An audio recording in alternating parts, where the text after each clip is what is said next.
Hi everyone, this is Usha Pandit, your Mind Springs English teacher.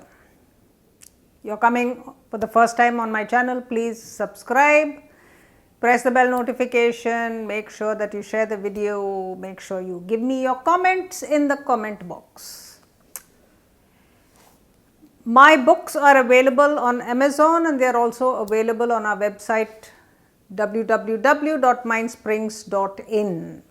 I've got Language with Ease, which is the grammar book series that I have written, and 6 and 7 are excellent for this kind of study, including those who are getting into competitive exams, where you want to do a lot of exercises and you want great grounding. Kindle has the answer keys. Okay? So, let's begin. I have done a video called Gerunds Infinitives and Participles, which is very well liked, extremely popular. If you haven't seen that, go and see it. But if you know your gerunds and participles, you know the basics, but you are still not very sure.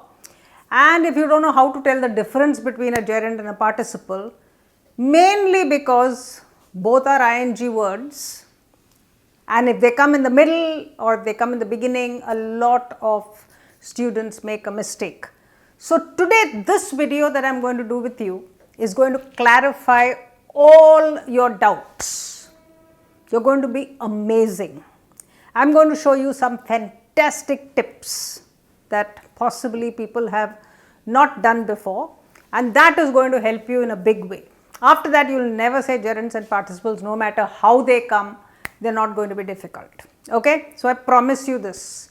Make sure you watch this video a couple of times, do lots of exercises, buy that book, that's a great one which has got a lot of exercises, and you will be good as gold.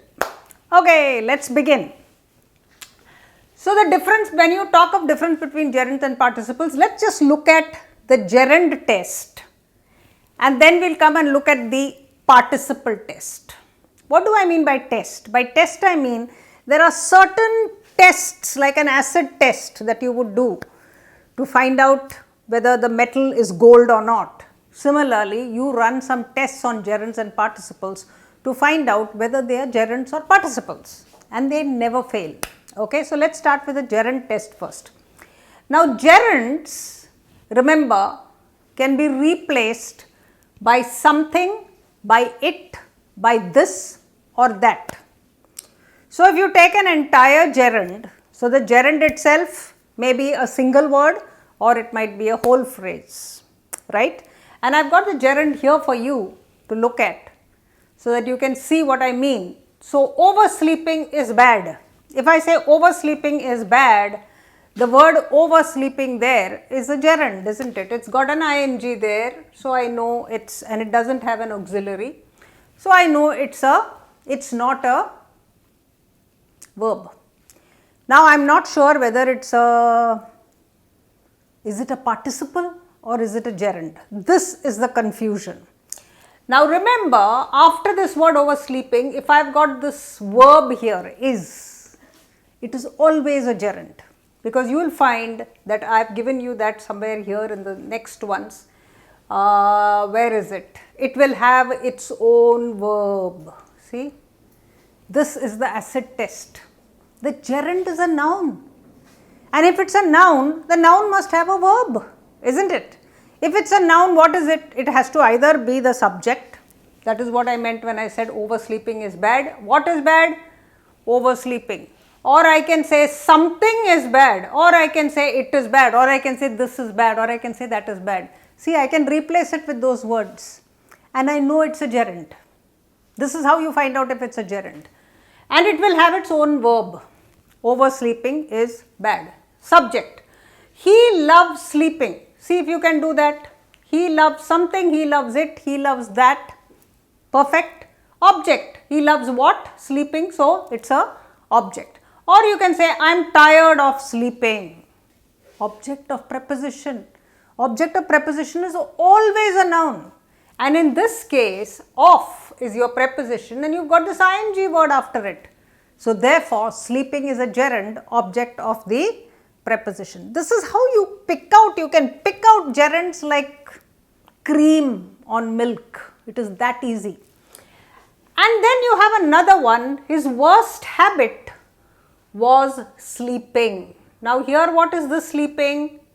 Was what? Sleeping, you can say his worst habit was something, and this here, his worst habit was sleeping, is a compliment. It is telling you something more about the habit, and therefore it's a compliment.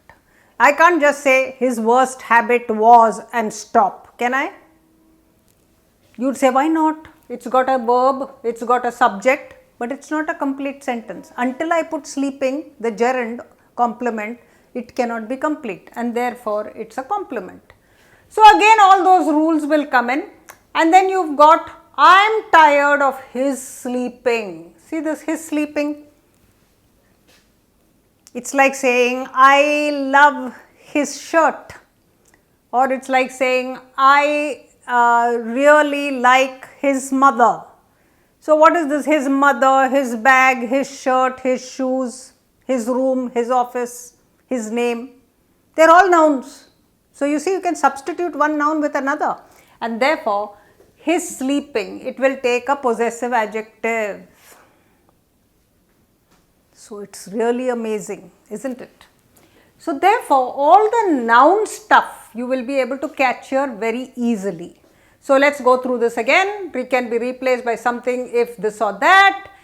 Cannot be removed from the sentence. This is another big one. You cannot remove the subject from the sentence. Can I remove sleeping? Can I say I am tired of and keep quiet? No. He loves? No. Is bad? No. I cannot take that word out. So gerunds cannot be taken out of the sentence. Remember this. Whenever you are in doubt, is this a gerund phrase or a participle phrase? Try taking it out. If you can't take it out, it's a gerund. Okay. So has its own verb, possessive adjective, object of preposition, all this we did. Has compound forms. Oversleeping is a compound form. Weightlifting, oversleeping, all these are two words put together with the second word being ing. So therefore it has compound forms.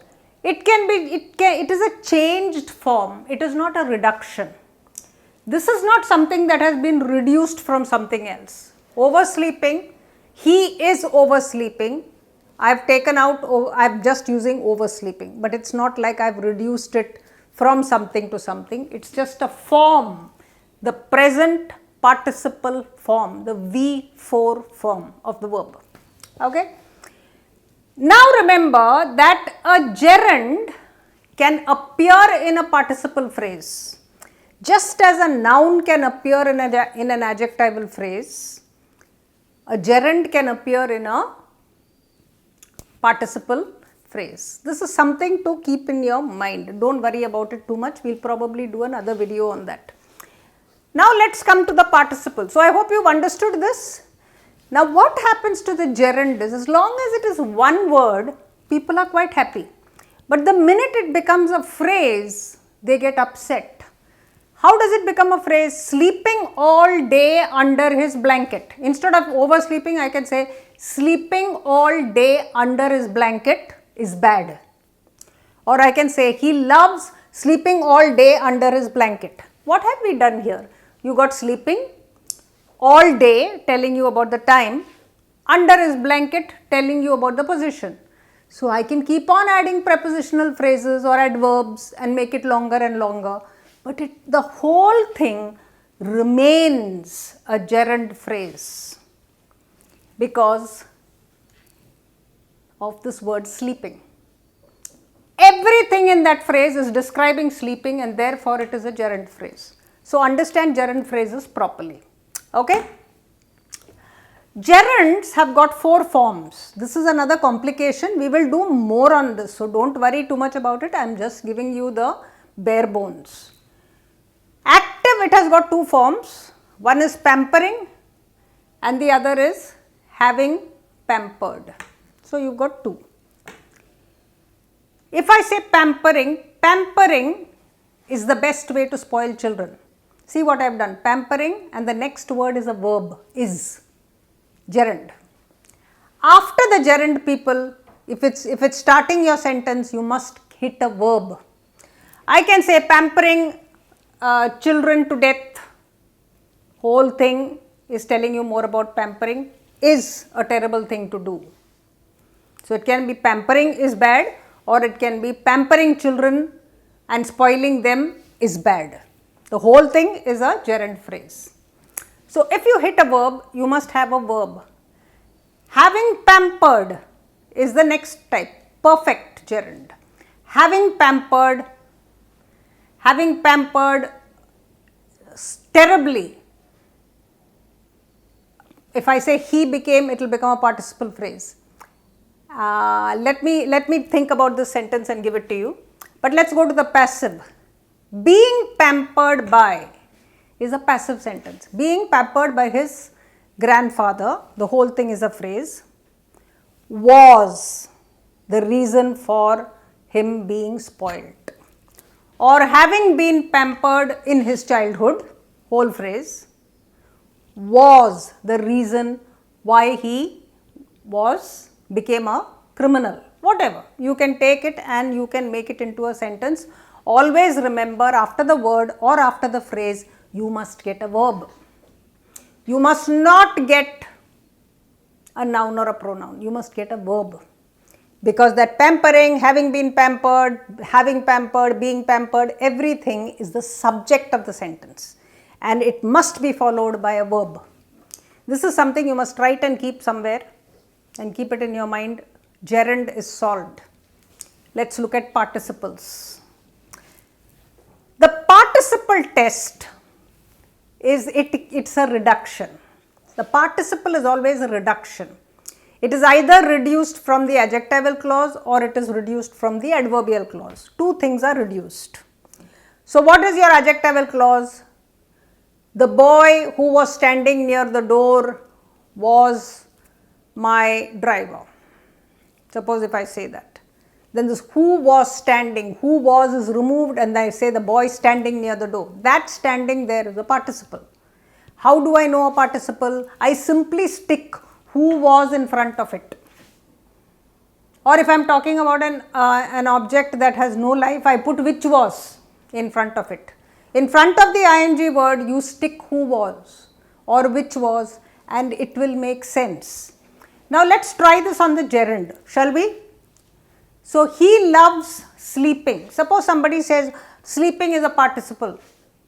Can I say he loves who was sleeping? I can't.